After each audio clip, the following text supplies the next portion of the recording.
तो चलिए शुरू करते हैं। सेक्शन 5, प्रवेश करने और तलाशी लेने की पावर दी गई है यहाँ पे किसको? ऐसे नियमों के अधीन रहते हुए जो वेद किए जाएंगे राज्य सरकार द्वारा प्राधिकृत कोई राजपत्रित अधिकारी स्टेट गवर्नमेंट के द्वारा राजपत्रित गजेटेड ऑफिसर होगा, उसकी ये पावर दी गई है कि वह उस क्षेत्र की स्थानीय सीमाओं के भीतर जो उसके अंडर आती है, उस सीमाओं के भीतर जिसके लिए वह उस प्राधिकृत है, जिसके लिए वह ऑथोराइज किया गया है, जिस क्षेत्र के लिए, उस क्षेत्र में वो क्या कर सकता है? तलाशी ले सकता है, प्रवेश कर सकता है किसी स्थान पे। क्यों प्रवेश करेगा? किसी ऐसे स्थान में जिसमें उसके पास यह विश्वास करने का कारण है, यानी कि रीज़न टू बिलीव कि इस अधिनियम के अधीन कोई अपराध किया गया है, कि इस स्त्री अशिष्टूपण एक्ट जो हमारा है उसके अधीन कोई अपराध किया गया है, उसको यह विश्वास है, कारण लग रहा है कि ऐसा कुछ हुआ है, तो इस अधिनियम के अधीन अपराध किया गया है या किया जा रहा है, किया गया है या फिर किया जा रहा है, कंटिन्यू है।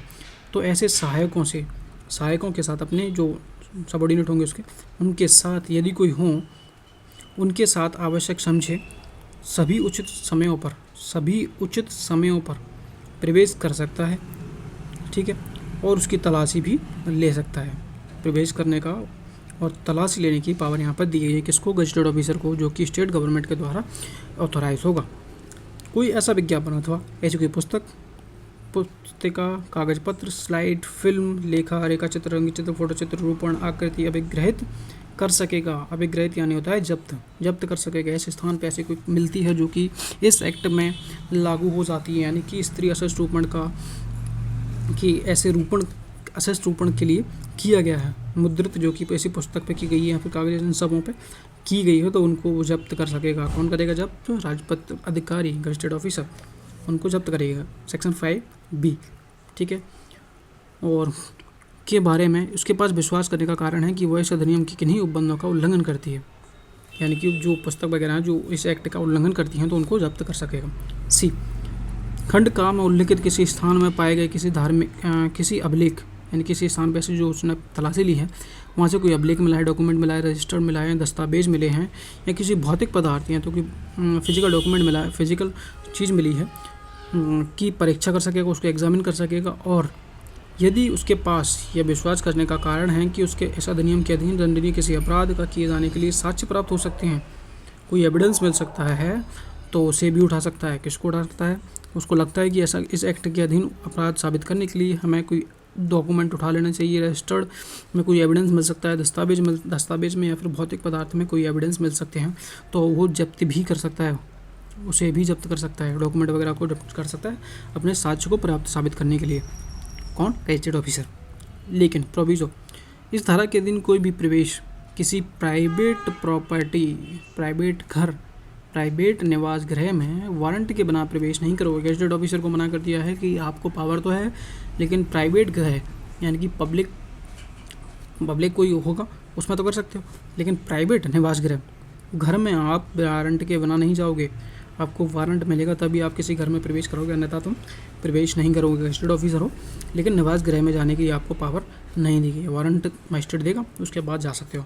सेकंड प्रोविजो कहता है कि है और कि इस धारा के अधीन अभिग्रहित करने की शक्ति किसी ऐसे दस्तावेज या वस्तु चीज़ के लिए जिसमें ऐसी कोई विज्ञापन शामिल है, उस दस्तावेज, वस्तु, चीज़, अंतर्विष्ट शामिल है, यदि कोई हो किया जा सकेगा, उसको जब्त कर सकेगा। और यदि वह विज्ञापन समद्भुत होने के कारण या फिर अन्यथा उस दस्तावेज, वस्तु, चीज़ से समग्रता, उपयोगिता, विक्रय, मूल्य पर प्रभाव डाले बिना अलग नहीं किया जा सकता, तो उनको भी हम उठा सकते हैं, कोई दिक्कत नहीं है। लेकिन उनको डैमेज नहीं पहुंचाएंगे, उसके विक्रय पर प्रभाव ना पड़े, उसकी जो उपयोगिता नष्ट ना हो जाए, तो उनको भी ध्यान में रखा जाएगा, ठीक है। सेकेंड सबसेक्शन कहता है दंड प्रक्रिया संहिता यानी कि CRPC के उपबंध इस अधिनियम के अधीन तलाशी लेने के लिए और जब्ती करने के लिए, अभिग्रहण करने के लिए जहाँ तक हो सके वैसे ही लागू होंगी, जैसे कि CRPC में सेक्शन 94 के अधीन वारंट के प्राधिकार के अधीन ली गई किसी तलाशी या किए गए किसी अभिग्रहण को लागू होते हैं। जैसे कि CRPC में 94 में जब हम तलाशी या फिर कोई जब्ती करते हैं तो वहाँ जो CRPC के प्रोविजन है वो लागू होंगे, वो यहाँ कह रहा है। यहाँ पे यदि हम तो यहाँ पर कोई तलाशी करते हो या फिर कोई जब्ती करते हो तो CRPC के 94 के अधीन जो प्रक्रिया थी वही अपनाई जाएगी, ठीक है। थर्ड सबसेक्शन है जहाँ कोई व्यक्ति धारा 1 के खंड ख और खंड गा के अधीन कोई वस्तु अभिगृहित करता है, जब्त करता है, यथासंभव जल्दी से जल्दी शीघ्र निकटतम मजिस्ट्रेट को उसकी इत्तला देगा कि हमने ऐसा ऐसा जब्त कर लिया है, और उस वस्तु की अभिरक्षा के संबंध में जो तुमने कस्टडी रखी है अपने पास, उसके लिए ऑर्डर ले लेगा। किससे? निकटतम मजिस्ट्रेट से ऑर्डर ले लेगा कि हमने ऐसा कुछ जब्त कर लिया बिना, क्योंकि तुम पैसे गए थे, कोई ऑर्डर के थ्रू नहीं गए थे मजिस्ट्रेट के, ठीक है। तो बाद में तुम जब जब्ती करके लाओ तब तुम मजिस्ट्रेट से उसका ऑर्डर प्राप्त कर सकते हो। तो ये हमारा सेक्शन 5 कंप्लीट हुआ, जो कि प्रवेश और तलाशी के बारे में बात करता है। अब चलते हैं सेक्शन 6, जो बात करता है शास्ति, पेनल्टी। यदि तुम इस एक्ट का उल्लंघन करते हो तो क्या सज़ा है, वो भी देख लेते हैं। धारा 3 और धारा 4 जो कि इस एक्ट के मेन हैं, जो अपराध दिए गए हैं, उपबंधों का उल्लंघन करता है। यानी कि तुम प्रकाशन करते हो ऐसी पुस्तक वगैरह का, तो प्रथम दोष सिद्धि पर, फर्स्ट कन्विक्शन होने पर आपको जो सज़ा है वो हो सकती है 2 वर्ष तक की सज़ा आपको यहाँ पे दी गई है। यानी कि पहली बार आप दोषी पाए जाते हो तो आपको 2 साल तक की मैक्सिमम पनिशमेंट है, 2 साल से कम भी दी जा सकती है। और प्लस में जुर्माना यहाँ चल ही रहा है, ठीक है। जुर्माना जो कि है 2000 रुपये तक का, 2000 में से 1000 भी हो सकता है, क्योंकि मैक्सिमम पेनल्टी दिए हो सकता है यदि, ठीक है। अब यहाँ पे आता है द्वितीय या फिर पक्षपाती दोष सिद्धि, यानी कि सेकंड कन्विक्शन पे तुम इसी एक्ट में अगर कोई सेकंड बार अपराध करते हो तो उस कंडीशन में आपको 6 महीने से कम की हम सज़ा नहीं देंगे, और जो मैक्सिमम हम कहाँ तक ले जाएंगे, 5 वर्ष तक ले जाएंगे, 6 महीने से 5 वर्ष तक। और प्लस जुर्माना हमारा कितना है, 10,000 रुपये से कम नहीं होगा, 10,000 तो मिनिमम रहेगा ही रहेगा, और जो कि मैक्सिमम जाएगा मैक्सिमम जाएगा 1 लाख रुपए तक। यानी कि 10,000 रुपये से लेके 1 लाख रुपए तक का जुर्माना आपको देना पड़ेगा यदि आप सेकंड कन्विक्शन यानी कि सेकंड बार कन्विक्ट होते हो इस एक्ट में। तो ये पेनल्टी 2 याद रखनी है आपको, 2 साल तक का मैक्सिमम पनिशमेंट है, यहाँ पे है 6 महीने से 5 साल तक सेकंड कन्विक्शन पर, और 10,000 से 1 लाख तक का जुर्माना आपको देना पड़ेगा, और ऊपर है 2,000 रुपये का, ठीक है। साथ में है कंपनियों द्वारा अपराध। कौन कंपनी? जो ऐसी पुस्तक वगैरह छाप रही थी या फिर ऐसा कोई पब्लिश कर रही थी, एडवर्टाइजमेंट कर रही थी, उनको शामिल किया गया है। तो जहाँ इस अधिनियम के अधीन कोई अपराध किसी कंपनी के द्वारा प्रत्येक व्यक्ति जो उस अपराध के किए जाने के समय कंपनी के कारोबार के संचालन के लिए, यानी कि जब ऐसा कोई डॉक्यूमेंट या फिर ऐसा कोई एडवर्टाइजमेंट छापा जा रहा था, तब उस कारोबार के संचालन के लिए उस कंपनी का भाषात्मक व्यक्ति कौन था, यानी कि जो हेड, जो जिसके अंडर ऐसा कुछ कार्य किया जा रहा था, जिसके अंडर में ऐसा कोई एडवर्टाइजमेंट किया जा रहा था या पुस्तक का जो पब्लिश किया जा रहा था, जिसके अंडर में कोई हेड तो होगा ना, उसके अंडर में ऐसा कुछ किया जा रहा था, तो वो भाषात्मक व्यक्ति प्रति उत्तरदायी था, या फिर कोई उसके उत्तरदायी, यानी कि जो कार्य किया जा रहा है वो उसके अंडर में रहते हुए किया जा रहा है, उसके प्रति उत्तरदायी कोई व्यक्ति हो, वो भी शामिल है। साथ ही वह कंपनी भी शामिल है, यानी कि व्यक्ति तो जो हेड होगा वो तो शामिल हो गई, और वह कंपनी भी ऐसे अपराध के दोषी समझे जाएंगे। तदनुसार अपने विरुद्ध कार्यवाही किए जाने के लिए दंडित किए जाने के भागी माने जाएंगे। 2 व्यक्ति हैं, कंपनी भी है और भाषात्मक व्यक्ति भी है, जिसके रहते हुए ऐसा कुछ कार्य किया जा रहा था। लेकिन यहाँ पे प्रोविजो आ गया है और यहाँ पे एग्जेम्प्ट कर दिया गया है, छूट दे दी गई है। किस प्रकार से छूट मिलेगी वो भी पढ़ लेते हैं। परंतु इस धारा की कोई भी बात ऐसे व्यक्ति को दंड का भागी नहीं बनाएगी, यहाँ की ऐसे व्यक्ति को दंड का भागी नहीं बनाएगी यदि वह व्यक्ति यह साबित कर देता है कि उसकी जानकारी के बिना किया गया था, मैं था ही नहीं, मैं छुट्टी पे था, या फिर मेरे को पता ही नहीं है कि ऐसा कुछ छापा जा रहा था, मेरे को कुछ दिखाया गया था लेकिन छापा कुछ और जा रहा है। अपनी सफाई में वो पेश करता है कि उसकी जानकारी ऐसी थी नहीं कि ऐसा कुछ छापा जा रहा है उसकी कंपनी में, तो यहाँ पर तुमको छूट मिल जाएगी। या फिर उसके ऐसे अपराध के किए जाने का निवारण करने के लिए सभी तत्पर बरती थी, यानी कि उसने सभी सावधानियां बरती थी कि ऐसा कोई चित्रण या कोई प्रकाशन ना हो सके, लेकिन फिर भी कैसे होगा वो उसकी जानकारी में नहीं है। तो यहाँ पर उसने पूरी सावधानियां बरती थी, उसके बाद भी ऐसा कुछ हो जाता है तो वो दोषी नहीं माना जाएगा, उसको छूट दी गई प्रोविजन में, ठीक है।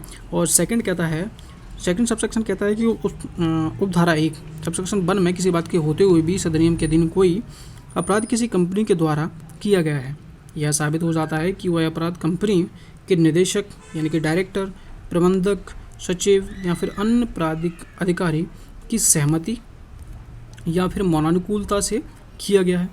यानी कि जो कार्य ऐसा कोई पब्लिश यानी कि कुछ बुक वगैरह छापी गई थी, उसमें जो उनके डायरेक्टर वगैरह थे, उनका जो मेन हेड था, जो कंपनी के अन्य व्यक्ति थे, उनकी सहमति थी या फिर वो मौनानुकूलता से पीड़ित मान लेते, क्योंकि सहमति तो ऐसी हो गई कि उन व्यक्तियों ने कहा था कि छापो भाई, कोई दिक्कत नहीं है।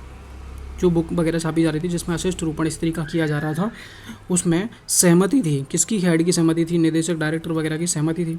और मनानुकूलता उस चीज़ को कहा जाता है जब ऐसा कुछ कार्य, स्त्री अशिष्ट रूपण का कोई कार्य किया जा रहा हो, पुस्तक में वो चीज़ें छापी जा रही हो और तुम सामने से खड़े होकर देख रहे हो, छपने दे रहे हो, वो कुछ बोल भी नहीं रहे हो, तो उस कंडीशन में हम उसको मनानुकूलता कहा जाता है। यानी कि सहमति तो बोल के हो जाती है कि भाई छापो, कोई दिक्कत नहीं है, और मनानुकूलता उस चीज़ को कहा जाता है जब तुम्हारे सामने कोई कार्य हो रहा हो लेकिन तुमने उसको रोका नहीं हो, वो तो तुम्हारी देख रेख में लेकिन हुआ हो, या फिर उस अपराध का किया जाना उसकी अपेक्षा नेग्लिजेंस के कारण माना जा सकता है। यानी कि जब तुम कार्य कर रहे थे, तुम्हारी कोई गलती, नेग्लिजेंस तुमने किया कि वो तुमने रोका भी नहीं है, यानी कि कोई जो बुक छापी गई है तुमने चेक भी नहीं किया, पब्लिश करने से पहले उसको चेक भी नहीं किया, क्रॉस चेक भी नहीं किया कि क्या चाहिए, तुम्हारी वो नेग्लिजेंस के कारण वो पूरी पब्लिक में वो बुक पब्लिश हो चुकी है और बटी जा रही है, बस जिससे कि स्त्री का अशिष्ट रूपण किया जा रहा है। तो उस कंडीशन में तुम्हारी नेग्लिजेंस, तुम्हारी सहमति, मनानुकूलता, 3 चीज़ों को यहाँ पर ध्यान रखना है। ये चीज़ें शामिल होंगी तो ये सभी व्यक्ति दोषी पाए जाएंगे। ठीक है, वहाँ ऐसे निदेशक, प्रबंधक, सचिव, अन्य प्राधिकारी के विरुद्ध कार्रवाई की जाएगी और दंडित किया जाएगा। 3 चीज़ें शामिल की जाएंगी, सहमति,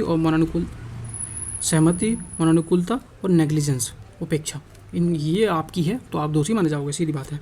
एक्सप्लेनेशन क्या था है? कंपनी के अंतर्गत कौन आएगा? कंपनी के अंतर्गत निगमित निकाय अभिप्रेत है और जिसके अंतर्गत फर्म भी शामिल की गई। निगमित निकाय और फर्म और अन्य संगम यानी कि एसोसिएशन अन्य भी शामिल किए गए हैं।